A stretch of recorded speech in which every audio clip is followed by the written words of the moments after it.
শবে কদরের রাতের নামাজের কি নিয়ম? কয় রাকাত পড়বেন, প্রথম রাকাতে কোন সূরা পড়বেন, কতবার পড়বেন, দ্বিতীয় রাকাতে কোন সূরা পড়বেন, কত রাকাত পড়বেন, জানা আছে তো আপনাদের?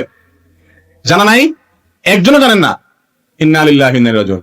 হাজার হাজার মানুষের বিশাল সমাবেশ, আপনারা একজনও শবে কদর নামাজের নিয়ম জানেন না? এটা তো খুব খারাপ কথা ভাই, নিয়ম তো জানতে হবে।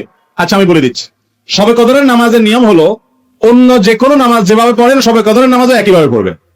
এগুলো শবে কদরের নামাজের নিয়ম। এমন কোনো কথা নাই যে শবে কদরের নামাজে প্রথম রাকাতে সূরা ফাতিহার পর অমুক সূরা এতবার পড়তে হবে, দ্বিতীয় রাকাতে ততবার পড়তে হবে, এরকম কোনো কথা কোরআন হাদিসে।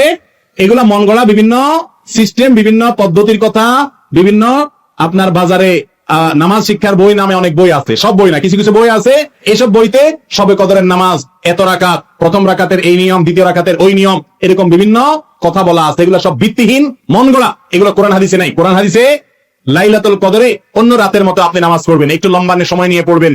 যে কোনো রাতের নামাজ, তাহাজ্জুদের নামাজ লম্বা সময় নিয়ে পড়তে হয়, দীর্ঘ রাকাত, দীর্ঘ রুকু, দীর্ঘ সিজদা, আস্তে আস্তে তেলাওয়াত, আস্তে আস্তে তাসবিহ এবং সময় নিয়ে পড়বেন। দুই রাকাত করে পড়বেন, যে কোনো সূরা দিয়ে পড়তে পারেন, একবার পড়বেন না দুইবার পড়বেন, সূরা ফাতিহার পরে সূরা, এটা আপনার ব্যাপার, কোনো সূরা নির্ধারিত না।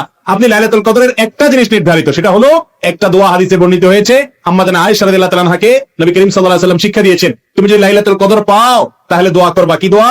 আল্লাহুম্মা ইন্নাকা আফুউন তুহিব্বুল আফওয়া ফাআফু আন্নী।